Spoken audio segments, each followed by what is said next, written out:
Padahal seseorang yang berakal sehat hendaknya mengetahui bahwa bila ia lari dari celaan dan murka yang akan Allah tujukan kepadanya, maka itu masih sangat dan jauh lebih baik daripada ia harus berusaha dan berlelah diri demi menghindari celaan manusia.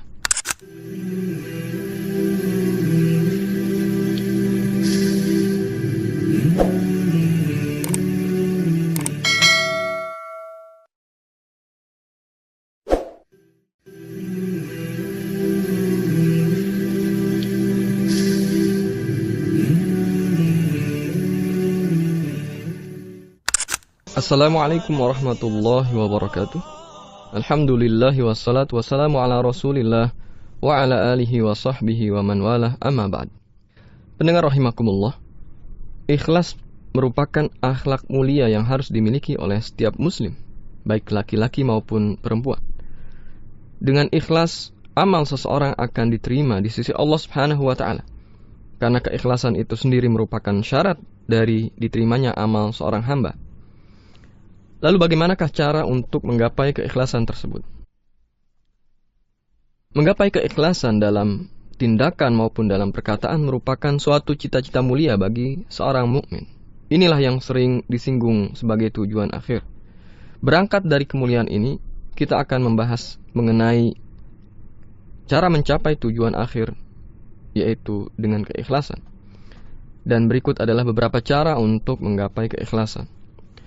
Cara untuk menggapai keikhlasan yang pertama adalah hanya berharap kepada Allah Subhanahu wa ta'ala. Pendengar rahimakumullah, kita sepakat bahwa menggapai keikhlasan bukanlah suatu perkara yang mudah dan simpel. Namun begitu, percayalah bahwa hal ini sangat mudah bagi mereka yang telah dimudahkan Allah Subhanahu wa ta'ala untuk menempuh jalan keikhlasan. Hal ini sebagaimana sabda Rasulullah SAW dalam sebuah hadis sahih yang diriwayatkan oleh Imam At-Tirmidzi dan Imam Ahmad, yang artinya, bila kamu meminta, maka mintalah kepada Allah. Dan jika engkau mengharapkan pertolongan, maka mintalah pertolongan hanya kepada Allah.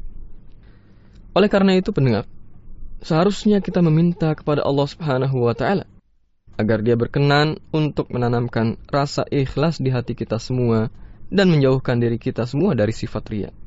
Abu Ali dari Bani Kahil menuturkan, pada suatu hari Abu Musa al-Asy'ari berkhutbah, "Wahai kaum muslimin sekalian, waspadalah kalian akan kesyirikan. Sungguh ia lebih samar dari semut sekalipun."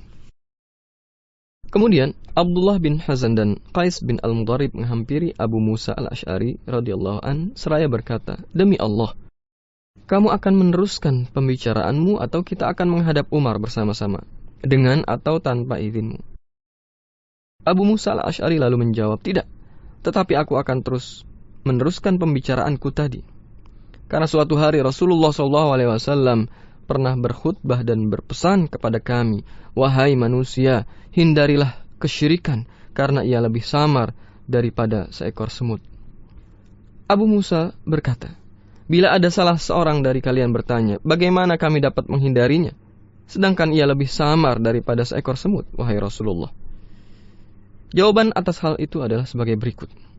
Sebagaimana hadis yang diriwayatkan oleh Imam Ahmad, maka katakanlah, "Ya Allah, ya Tuhan kami berlindung kepadamu dari kesyirikan, dari melakukan kesyirikan kepadamu dengan sesuatu apapun, dan kami memohon ampunan kepadamu dari perbuatan kesyirikan yang tidak kami ketahui."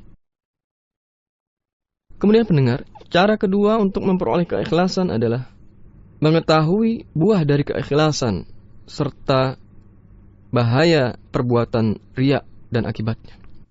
Seorang manusia tidak akan tahu dan sadar akan riya kecuali orang yang ikhlas.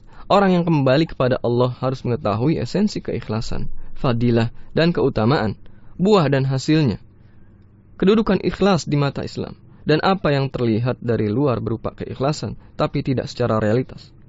Seorang hamba Allah seharusnya mengetahui sifat riya dan lika-likunya, klasifikasi riya, faktor pendorongnya, tanda, efek samping, dan bahaya dari perbuatan riya, serta termasuk jenis riya yang samar dan perbuatan riya yang dilakukan dengan terang-terangan. Kemudian cara untuk menggapai keikhlasan yang ketiga adalah kekhawatiran seorang hamba akan kejatuhannya di hadapan Allah Subhanahu wa ta'ala. Salah satu hal yang dapat membantu pertumbuhan keikhlasan adalah ketakutan hamba, rasa takut dan khawatir seorang hamba dari murka dan kemarahan Allah Subhanahu wa Ta'ala jika dia melihat kabut riya yang meliputi relung hati hambanya. Padahal seseorang yang berakal sehat hendaknya mengetahui bahwa bila ia lari dari celaan dan murka yang akan Allah tujukan kepadanya, maka itu masih sangat dan jauh lebih baik daripada ia harus berusaha dan berlelah diri demi menghindari celaan manusia. Sungguh, celaan manusia hanya bersifat sementara dan tidak bersifat objektif. Hal ini yang digariskan oleh Rasulullah SAW ketika seseorang yang congkak berkata kepada beliau, "Bila aku memuji seseorang, maka orang tersebut pantas dipuji karena terpuji. Namun bila aku mencela seseorang, maka orang tersebut berarti tercela." Kemudian Nabi SAW menjawab, sebagaimana di dalam sebuah hadis yang diriwayatkan oleh Imam Bukhari, hanya Allah Subhanahu wa Ta'ala sajalah yang layak seperti itu. Pendengar rahimakumullah, apakah kita masih takut kepada manusia sedangkan hanya Allah lah yang pantas untuk kita takuti? Seseorang yang ikhlas takkan menghilangkan rasa takutnya ini dalam setiap tindakannya. Berapa banyak orang yang telah beramal dan mengira bahwa ia telah mempersembahkan amalnya tersebut hanya untuk mengejar keridhaan Allah, tapi Allah tidak meridhoinya. Seseorang yang ikhlas akan selalu takut kepada Allah Subhanahu wa Ta'ala. Hal ini sebagaimana firman Allah di dalam surah Al-Mu'minun ayat ke-60. A'udzu billahi minasyaitonir rajim. Walladzina yu'tuna ma ataw wa qulubuhum wajilah annahum ila rabbihim raji'un. Dan orang-orang yang memberikan apa yang telah mereka berikan dengan hati yang takut, karena mereka mengetahui bahwa sesungguhnya mereka akan kembali kepada Tuhan mereka. Pendengar rahimakumullah, Umar bin Khattab radhiyallahu anhu pernah berkata kepada Hudzaifah radhiyallahu anhu, "Demi Allah, katakan kepadaku, apakah aku termasuk dari mereka, yaitu orang-orang munafik? Atau Rasulullah SAW pernah menyebutkan hal lain tentangku di hadapanmu?" Hudzaifah radhiyallahu anhu lalu menjawab, "Tidak. Akan tetapi aku tidak memberi seorang pun keterangan yang sama setelahmu."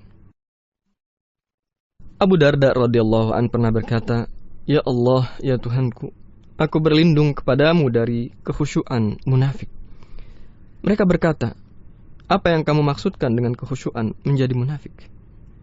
Abu Darda menjawab, "Kamu melihat anggota tubuhmu khusyuk, sedangkan hatimu jauh dari kekhusyuan." Selanjutnya pendengar yang budiman, cara menggapai keikhlasan yang keempat adalah dengan mengetahui nama dan sifat-sifat Allah Subhanahu wa Ta'ala, serta implementasi ibadah melalui wasilah dan sifatnya. Seorang hamba sudah seharusnya menyadari bahwa ia memiliki Tuhan yang memiliki kekuasaan yang mutlak dan pujian yang sempurna. Dialah Allah Subhanahu wa Ta'ala yang memiliki kekuasaan atas segala sesuatu.